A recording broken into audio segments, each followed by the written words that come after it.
고린도후서 13장 1절에서 5절 말씀을 통해서 하나님의 능력이라는 제목으로 하나님 말씀을 함께 나누겠습니다. 교회 다니는 사람은 다 구원 받을까요? 아닌 거 이제 아시죠? 예. 다라는 말이 좀 모순이 있잖아요. 우리 마음 같아서는 다 천국 가면 좋지요. 근데 하나님의 본심도 그래요. 하나님은 모든 사람이 구원을 받으며 진리를 아는 데 이르기를 원하시느니라 그랬거든요. 그러니까 하나님의 마음은 그런데 우리가 요즘 그 아시아의 7교회를 살펴보면서도 교회라고 다닌다고 다 구원받는 건 아니구나 라는 것 우리 지금 계속 보고 있지 않습니까? 그러면서 회개할 기회를 주는데 회개하지 않으면 천국 못 가는 거잖아요. 기회를 줬음에도 불구하고 안 하면, 노아가 방주를 만드는데 120년이라는 시간을 하나님이 주셨잖아요. 그 120년 안에 돌이켜서 주님 앞에 나오면 구원을 받는데 돌이키지 않으면 구원받지 못하는 거 아닙니까? 여러분, 교회 다니는 사람은 다 착합니까? 원래 착해야 맞아요. 왜 그런지 아세요? 자, 하나님의 자녀는 너희는 세상의 빛과 소금의 역할을 감당하라고 그랬잖아요. 세상에 너희는 빛이니라 그랬어요. 그럼 에베소서 말씀에 보면 빛의 열매가 3가지가 나와요. 혹시 아시나요? 빛의 열매 3가지는 이렇게 기록되어져 있어. 모든 착함과 의로움과 진실함이니라. 에베소서 5장에 보면 빛의 열매 3가지가 소개되고 있어요. 그 3가지가 뭐라고요? 모든 착함이래잖아요. 그러니까 하나님의 자녀는 착해야 돼. 친절해야 돼. 그거 당연한 거예요. 빛의 열매래잖아요. 그러니까 빛의 자녀는, 그러면 그렇게 적용하면 교회 다니는 사람은 다 착해야 되잖아요. 그런데 다 착합니까? 아닌 거 알잖아요. 착하지 않은 사람도 있구나, 교회에. 우리 원종호 집사님 사업하면서 사기를 당했는데 누구한테 사기를 맞았대요? 장로님? 장로님? 직원을 채용했는데 크리스찬이라고 이래 이제 채용을 했는데 뒤에 딴 주머니 타고 자기 사업 구상하고. 그러니까 완전히 하나님의 영광이 그냥 바닥으로 내려간 거 아닙니까? 고린도 교회 안에도요, 복음의 대적자들이 있었습니다. 그러니까 어느 교회나 있다고 그래요. 제가 그랬잖아요. 성경이 말하는 고린도 교회 안에도 사도 바울 봤는데 대적하는 무리들이 있었다고요. 복음의 대적자들이. 아시아 7교회도 발람의 교훈 따르는 자, 니골라당의 교훈 따르는 자, 또 거짓 선지자 이세벨 그 따르는 자들이 있었잖아요. 다 구원받지 못하는 자들입니다. 근데 이게 다 어디서 일어나는 일입니까? 교회 안에서 일어나는 일이라고요. 그러니까 다시 단정을 지으면 교회 다닌다고 다 천국 가느냐? 아니다라는 거예요. 제가 어젠가 그저껜가 우리 교인들 보라고 유튜브에 이렇게 제가 먼저 보고 괜찮아서 단톡방에 올린 거 혹시 보셨나요? 네, 안 보셨죠? 네. 그래서 제가 다시 한번 설명을 드리려고 그래요. 네.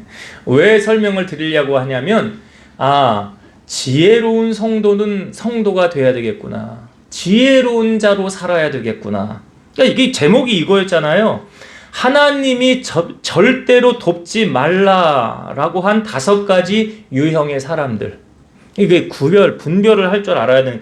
그러니까 모든 사람을 다 도와야 되는 게 하나님의 뜻이다? 아니에요. 그렇지 않아요. 그러니까 여기 돕지 말라고 여기 이 동영상을 올린 이제 사람들이 보니까 이게 말씀을 근거로 만든 거예요. 5가지가 다 성경에 있는 말씀을 근거로 한 건데, 자, 제가 5가지 알려드릴게요. 한번 잘 들어보세요. 첫 번째, 만성적으로 구조를 요청하는 사람. 어떤 사람이 구덩이에 빠져서 건져줘도 또다시 구덩이에 빠진다는 겁니다. 그래서 내가 다시 또 건져줘야 할 거라는 거죠. 그 다음에 또. 근데 매달 같은 위기를 만들어내는 사람이래요. 돈 문제로 도와줬더니 다음 달에도 똑같은 돈 문제가 생기는 사람. 조언을 해줬더니 고개는 끄덕이면서 전혀 실천하지 않는 사람. 그래서 이 동영상을 올린 사람이 자기 이야기를 하더라고요. 자기가 한 친구를 도와줬는데 형제적으로서 1년에 5번을 도와줬대요. 그런데 그 친구의 상황이 전혀 나아지지가 않았대요. 왜 그랬느냐 보니까 그는 변하고 싶지 않았거든요. 계속 누군가 자기를 구해주기를 바랬다는 거예요. 그래서 당신이 그 사람을 계속 구해줄 때마다 그는 진짜 변화해야 할 이유를 빼앗는다는 것입니다. 그래서 당신의 도움이 그를 살리는 게 아니라 오히려 성장을 막고 있는 거래요. 때로는 바닥을 치게 놔두는 것이 진짜 사랑이래요. 이게 첫 번째 사랑. 두 번째, 험담하는 사람이래요. 말을 함부로 하는 사람은 아예 사귀지를 말라 그랬어요. 험담꾼의 특징이 뭐냐?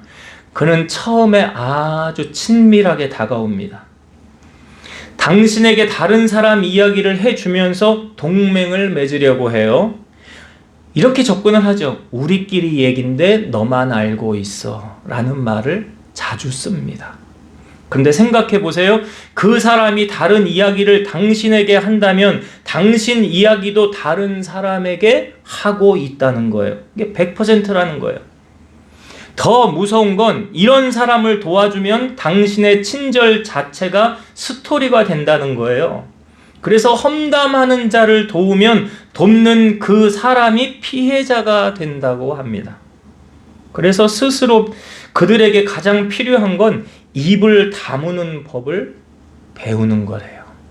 그 험담하는 사람, 성경에도 있잖아요. 험담하는 자, 두루 다니며 험담하는 자, 사귀지 말라. 세 번째, 일하기 싫어하는 게으른 사람. 능력이 없는 게 아니라 의지가 없는 거래요. 이런 사람의 특징이 뭐냐면 변명의 천재래요. 요즘 경기가 너무 안 좋아서, 또 이건 내 전공이랑 안 맞아서, 또 그 일은 내 수준에 안 맞아서, 하나님이 기회를 주셔도 이런저런 이유로 거절합니다. 그러면서 다른 사람의 도움은 당연히 받아요. 시편에 보면 게으른 자는 손을 그릇에 넣고도 입에 올리기를 귀찮아한다라고 말합니다.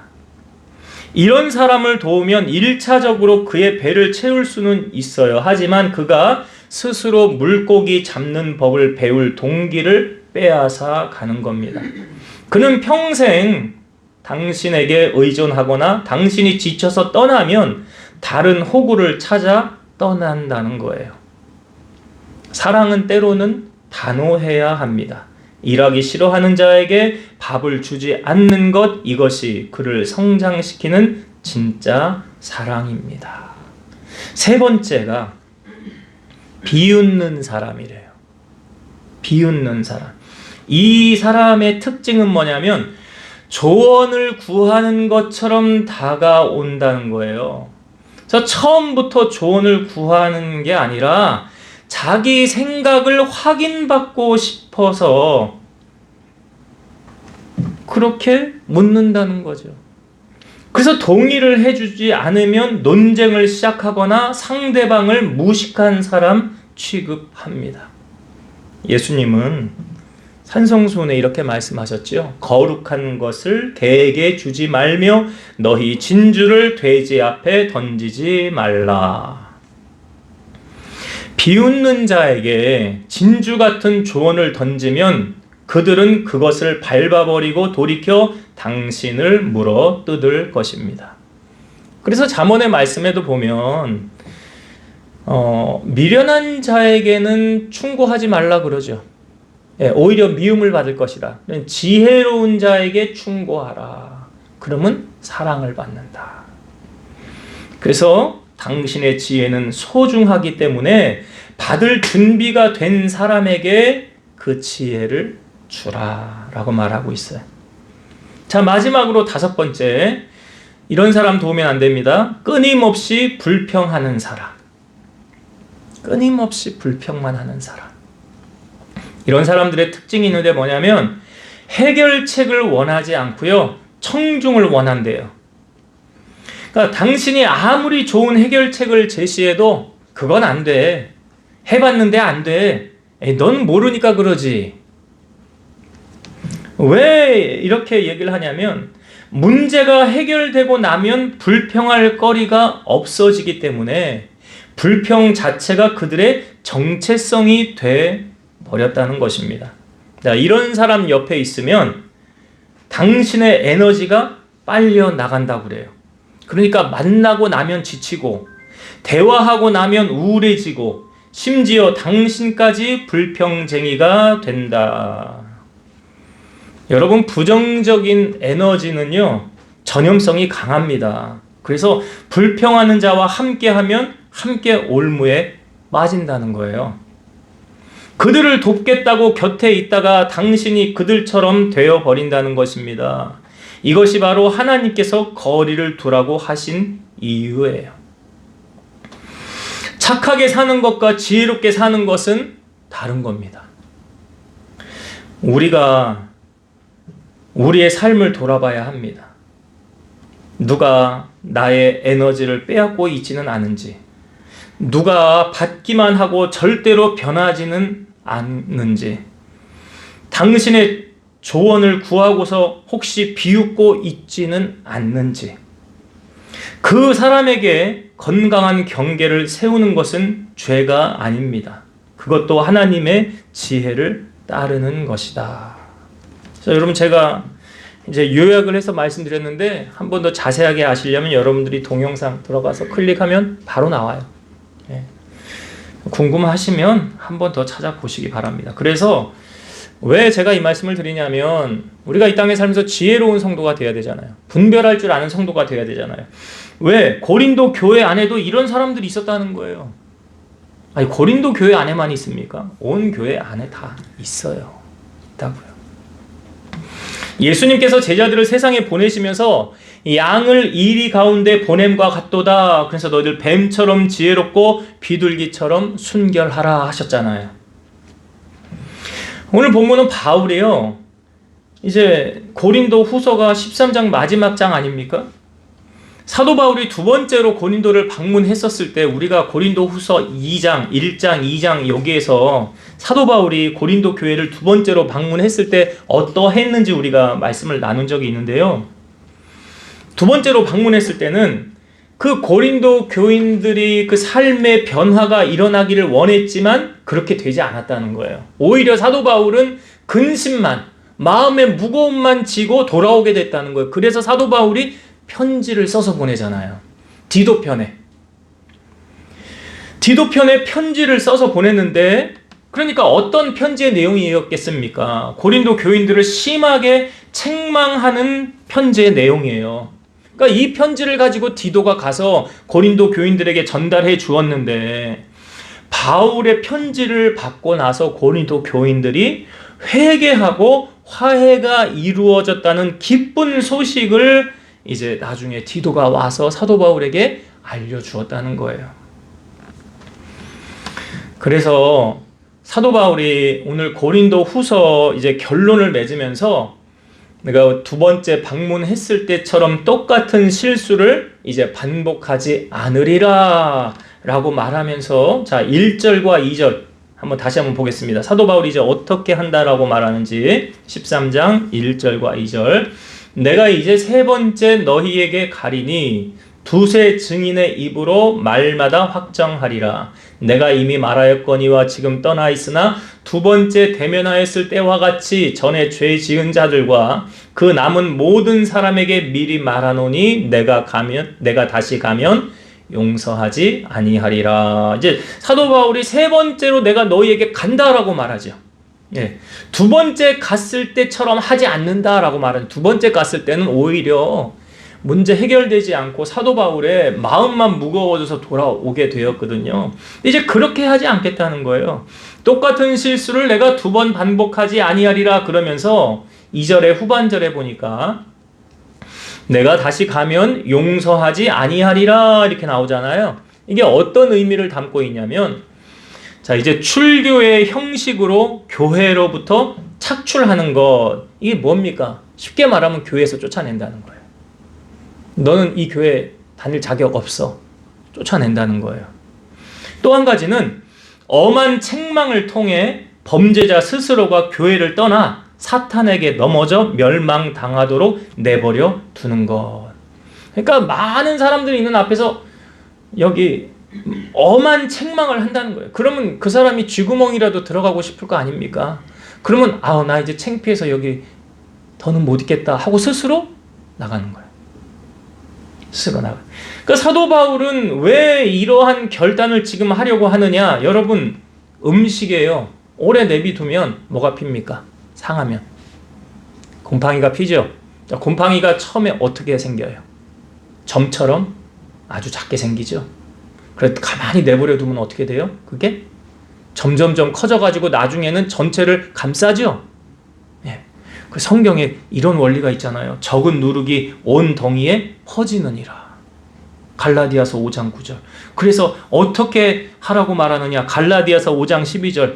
너희를 어지럽게 하는 자들은 스스로 베어버리기를 원하노라. 그러니까 사도 바울이 고린도 교회 안에 곰팡이 같은 역할을 하는 그 사람들을 보면서 교회에서 아예 출교를 시켜버리거나 아니면 많은 사람들이 있는 데서 정말 책망을 아주 세게 혼을 내서 스스로 나는 이제 여기 못 있겠다 하고 나가게 하거나 그렇게 한다는 거예요. 그렇게. 자, 우리가 이 땅에 살면서 어떠한 마음, 우리가 하나님의 성전이라고 그러지 않았습니까? 고린도후서 6장 16, 17절 말씀 보면 하나님의 성전이 우상과 어찌 일치가 되리요? 우리는 살아계신 하나님의 성전이라. 이와 같이 하나님께서 이르시되 내가 그들 가운데 거하며 두루 행하여 나는 그들의 하나님이 되고 그들은 나의 백성이 되리라. 그러므로 너희는 그들 중에서 나와서 따로 있고 부정한 것을 만지지 말라. 어떻게 하래요? 따로 있으래. 부정한 데서 나와서 그들 중에서 거하지 말고 따로 있으라. 우리가 의인과 동행하면 의인의 복을 함께 받습니다. 이게 원리가 뭐냐? 아브라함과 동행하였던 조카 롯. 같이 있었더니 같이 복을 받았거든요. 근데 이제 같이 거하게 못 되니까 소돔성을 들어갔는데 그 소돔성을 멸망할 때 하나님이 거기 있는 모든 사람을 다 죽이지는 않았어요. 거기 의인 10명이 없어서 멸망을 했지만 누가 살았습니까? 롯이 살았죠. 그리고 사실은 롯의 아내도 빠져나오다가 뒤를 돌아봄으로 소금기둥 됐죠. 그리고 롯의 두 딸이 있었잖아요. 원래 결혼할 사위들도 있었는데 롯이 이야기를 했어요. 이성이 멸망할 거다라고 말하니까 아직 결혼은 안 했지만 예비 장인의 말 아닙니까? 근데 농담으로 여겼더라. 농담으로.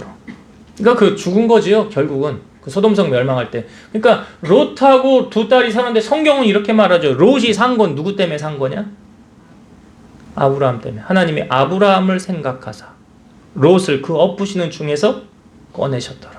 그러니까 의인과 동행하면 그 의인의 상급 같이 받아요. 나눠요. 근데 여러분, 악인과 동행하면 어떻게 될까요? 악인이 심판받을 때 같이 심판받을 거 아니에요. 그러니까 거기서 빠져나와라라고 말하는 거예요. 교회는 하나님의 거룩함을 항상 유지하며 세속에 물들지 말아야 되고, 그러니까 교회가 세상 따라가면 안 되는 거죠. 그러니까 지금 교회가 타락되는 거 왜 그러냐면 세상이 교회로 들어왔기 때문에 그래요. 세상의 법을 따라가거든, 교회가. 교회에서 예를 들어 임직자, 중직자들을 세울 때도 뭐 사회적으로 뭐 좀 명성이 있고 지위가 있고 높은 지위에 있는 사람들은 이제 높은 자리에 교회에서 세우려고 그러고, 사회에서 뭐 아무것도 아니고 내세울 것도 없으면 교회에서 임직 일꾼을 세울 때도 참여하지 못하는, 그게 세상의 법이 들어온 거잖아. 근데 하나님이 그거 기뻐하십니까? 아니죠. 예수님의 친구들은 누구셨습니까? 세리와 죄인들이 예수님의 친구셨잖아요. 우리가 자꾸 세상의 법을 따라가면 교회는 타락하게 돼 있어요. 그래서 교회는 세속에 물들지 말아야 되고 세상을 따라가서는 안 된다는 거예요. 그리고 교회는 사탄의 세력이 틈타지 못하게 해야 돼요. 사실 여기 사도 바울의 반대편에 선 사람들, 이 사람들요 다 제정신으로 그렇게 한 거 아니에요. 예수님을 팔은 가룟 유다. 자, 유다 안에 먼저 사탄이 예수를 팔려는 생각을 불어넣었고, 그 다음에 예수님이 떡을 주어서 이렇게 딱 떡을 받을 때 그 안에 뭐가 들어갔어요? 사탄이 들어갔다. 사탄이 들어갔잖아요. 그러니까 우리는 사탄이 틈을 타지 못하도록 어떻게 해야 됩니까? 늘 깨어서 기도해야 되는 거예요. 그래서 늘 깨어 있으라 라고 말씀하시는 거예요. 그래서 주님이 우리에게 명령하신 지상 명령, 그 최후의 보루가 어디입니까? 교회.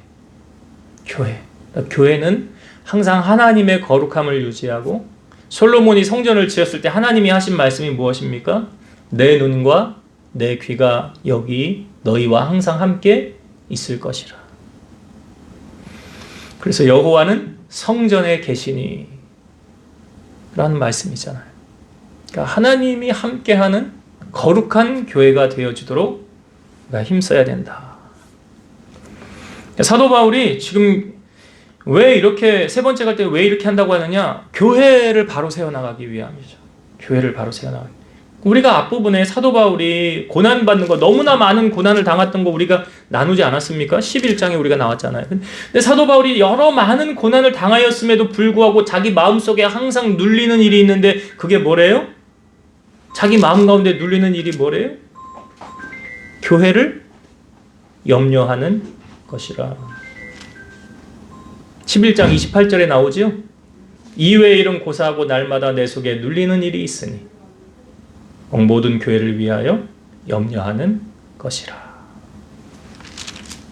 하나님의 소망이 교회에 있기 때문에 우리가 교회를 바로 세워나가는, 사도 바울이 지금 교회를 바로 세워나가기 위해서 이 일을 행하려고 한다라는 것.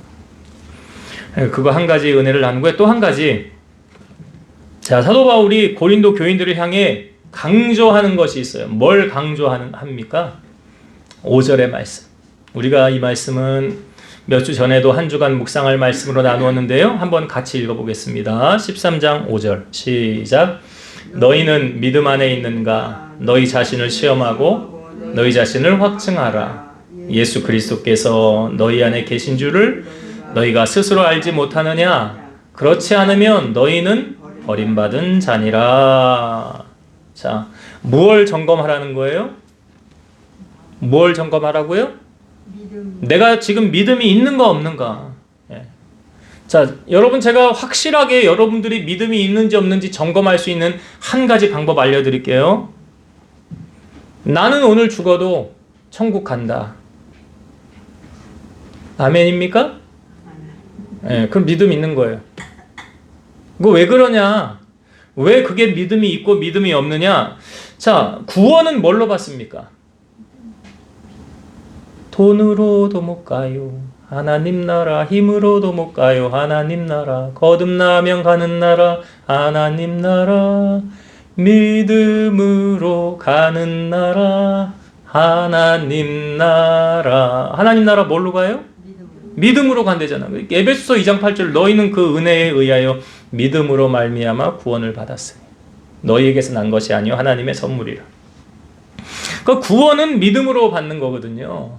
그러니까 내가 오늘 죽어도 나는 천국 간다라고 확신이 있는 사람은 믿음 있는 사람. 우리가 세상은 또 무엇으로 이긴다고 성경은 말합니까? 요한일서 5장 4절. 무릇 하나님께로부터 난 자마다 세상을 이기느니라. 세상을 이기는 승리는 이것이니 우리의 믿음이니라. 세상 뭘로 이긴대요? 돈으로 이긴대요? 권력으로요? 힘으로요? 아니에요. 믿음으로 이긴대요. 세상은 믿음으로 이긴대요. 자, 여러분, 우리가 믿음의 조상 하면 누구 이야기하죠? 아브라함은 왜 믿음의 조상이라고 우리는 말할까요? 성경에 근거가 있거든요. 자, 우리 오늘 그 근거를 한번 찾아봅시다. 로마서 4장. 앞으로 좀 넘기시면 로마서 있죠? 로마서 4장을 한번 찾아보세요. 왜 아브라함 믿음의 조상이라고 하지? 자, 여기 그 이유가 나와 있습니다. 자, 로마서 4장 17절부터 보겠습니다. 로마서 4장 17절부터 지금 아브라함 이야기가 나오거든요. 자, 제가 17절부터 읽어볼게요. 기록된 바 내가 너를 많은 민족의 조상으로 세웠다 하심과 같으니 그가 믿은 바, 이제 아브라함이 믿은 하나님은 죽은 자를 살리시며 없는 것을 있는 것으로 부르시는 이시니라. 아브라함이 바랄 수 없는 중에 바라고 믿었으니 이는 내 후손이 이 같으리라 하신 말씀대로 많은 민족의 조상이 되게 하려 하심이라. 그가 백세나 되어 자기 몸이 죽은 것 같고 사라의 태가 죽은 것 같음을 알고도 뭐가 약하여지지 않았대요? 믿음이 약하여지지 아니하고, 또 20절, 믿음이 없어서 하나님의 약속을 의심하지 않고 믿음으로 견고하여져서 하나님께 영광을 돌리며 약속하신 그것을 또한 능히 이루실 줄을 확신하였으니 그러므로 그것이 그에게 의로 여겨졌느니라. 그러니까 아브라함도 현실적으로 알아요. 뭘 아냐? 내가 이제 100세인데 어떻게 자녀를. 우리 아내 사라는 공장문 닫았거든. 폐경됐다고 분명히 성경에 말하고 있잖아요. 근데 그걸 알고도 성경 사라의 태가 죽은 것 같음을 알고도 뭐가 약해지지 않았대요? 믿음이. 그게 믿음이에요. 그게. 하나님 주신다고 그랬지. 현실적으로는 안 돼. 불가능해. 그런데 하나님이 하시면 돼. 이게 믿음이라고요. 그러니까 믿음이 없으면 하나님의 약속도 못 받는 거예요. 여러분, 기도의 응답은 어떻게 우리가 기도의 응답을 받습니까? 자, 야고보서 1장 5절에서 7절 말씀. 너희 중에 누구든지 지혜가 부족하거든 모든 사람에게 후히 주시고 꾸짖지 아니하신 하나님께 구하라. 그리하면 주시리라. 오직 믿음으로 구하고 조금도 의심하지 말라. 의심하는 자는 마치 바람에 밀려 요동하는 바다 물결 같으니 이런 사람은 무엇이든지 주께 얻기를 생각하지 말라. 기도는 많이 하는데 의심을 하면 안 이루어지는 거예요. 그래서 예수님 이렇게 말씀하셨잖아요. 누구든지 이 산더러 들려 바다에 던져지라 하며 그 말하는 것이 이루어질 줄 믿고 마음에 의심하지 아니하면 그대로 되리라. 그러므로 내가 너희에게 말하노니 무엇이든지 기도하고 구하는 것은 받은 줄로 뭐 하래요? 믿으라. 그리하면 너희에게 그대로 되리라. 어떻게 기도하면 이루어진대요? 믿음으로. 여러분, 믿음으로 구하세요. 믿음으로 구하셔야 돼요. 믿음으로 구하지 않으면 바다 물결 요동치는 것 같대잖아요. 그러면 그런 사람은 하나님이 그 기도에 응답해 주지 않으시는 거예요. 오늘 사도 바울이 고린도 교인들을 향하여 뭘 말합니까? 너희 믿음 안에 있는가? 너희 자신을 시험하고 너희 자신을 그러니까 그 사람 정말 믿음의 사람이냐 아니냐 하나님이 흔들어 보십니다. 흔들어 봐요. 그때 정말 정금과 같은 믿음의 소유자는 다 견고하게 믿음을 딱 지키고 절대 요동함이 없어요. 그런데 믿음이 없는 사람은 넘어지는 거예요.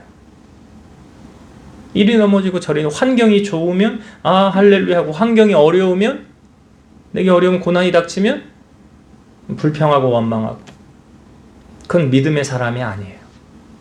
그러니까 어떤 순간에도 변함이 없는 그런 믿음을 소유하고 있어야 참 믿음의 소유자다.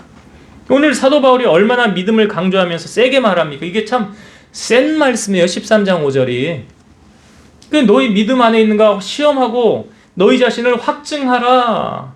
예수 그리스도께서 너희 안에 계신 줄을 너희가 스스로 알지 못하느냐? 그렇지 않으면 너희는 버림받은 자니라. 구원받지 못한다는 거 말하는 거 아닙니까? 그러니까 오늘 우리가 신앙생활에 가장 힘써야 될 것 믿음이에요. 자, 그러면 여러분 믿음은 어떻게 자라지요? 그래요. 믿음은 들음에서, 들음은 그리스도의 말씀으로. 그러니까 하나님의 말씀을 가까이 하면 믿음 자라게 돼 있어요. 예배의 자리 빠지지 않고 예배 자리 참석하면 하나님 말씀을 듣는데 믿음이 자란다고 그랬잖아요. 그래서 우리가 믿음이 자라는 일에 힘써야 돼요. 힘쓰지 않으면 잘 안 돼요. 그러니까 우리 요즘 예배의 자리에 이제 사모에서 나오는 사람들하고 그냥 억지로 끌려서 이렇게 나오는 사람하고는 주는 은혜가 달라요. 받는 은혜가 달라요. 우리가 하나님의 은혜를 사모함으로 내 속사람이 강건해지는 거잖아요. 내가 믿음에 강건해지면 그럼 세상을 이기는 거잖아요. 이게 다 그럼 기도에 응답이 되는 거잖아요. 하나님께서 왜 아브라함에게 믿음의 조상이라고 했는지 로마서 4장도 봤잖아요. 믿음으로 조금도 의심하지 않았잖아요. 그러니까 오늘 우리가 하나님 앞에 이 믿음. 그러니까 하나님 보는 건 사람은 외모를 보지만 하나님은 중심을 보십니다. 그 중심이 여러분 하나님 앞에 합한 자 되셔서 여러분들의 문제들 해결함 받고 믿음으로 승리하며 살아가는 여러분 다 되시기를 주의 이름으로 축원드립니다. 기도하겠습니다. 오늘도 살아서 역사하시는 전능하신 하나님 아버지, 우리 사랑하는 성도들이 수요 예배 사모하는 마음 가지고 이 자리에서 함께 찬양하고 기도하고 함께 말씀의 은혜를 나누었습니다. 사도 바울은 교회의 거룩함을 유지하기 위하여 교회를 허물려고 하는 악한 대적들, 그들을 이제 용서하지 않는다라고 말하고 있습니다. 악한 원수 마귀는 날마다 교회를 넘어뜨리려고 합니다. 또한 우리들 한 사람 한 사람이 성전인데 우리를 넘어뜨리려고 호시탐탐 기회를 엿보고 있습니다. 그래서 우리로 하여금 하나님께서 말씀하시기를 너희들은 마귀는 대적하고 하나님께는 순복하라고 하였습니다. 우리 사랑하는 성도들 늘 성령 충만하여서 마귀를 대적하여 승리하는 자 되게 하시고 하나님의 교회를 온전하게 주님이 기뻐하시는 모습으로 세워나가는 믿음의 사람들 다 되게 하여 주옵소서. 또한 우리가 하나님의 응답도 우리가 믿음으로 굳건하게 세워져 있을 때 하나님의 역사와 은혜를 체험할 줄로 믿사오니 너희 자신이 믿음이 있는가 시험하고 확증하라 말씀하셨던 것처럼 항상 하나님 앞에 견고한 믿음의 소유자, 그래서 기도의 응답도 믿음으로 받고 우리 행하는 모든 일도 믿음으로 행하여서 하나님의 복을 누리고 살아가는 우리 성도들이 다 되게 하여 주옵소서. 예수님의 이름으로 기도드리옵나이다. 아멘.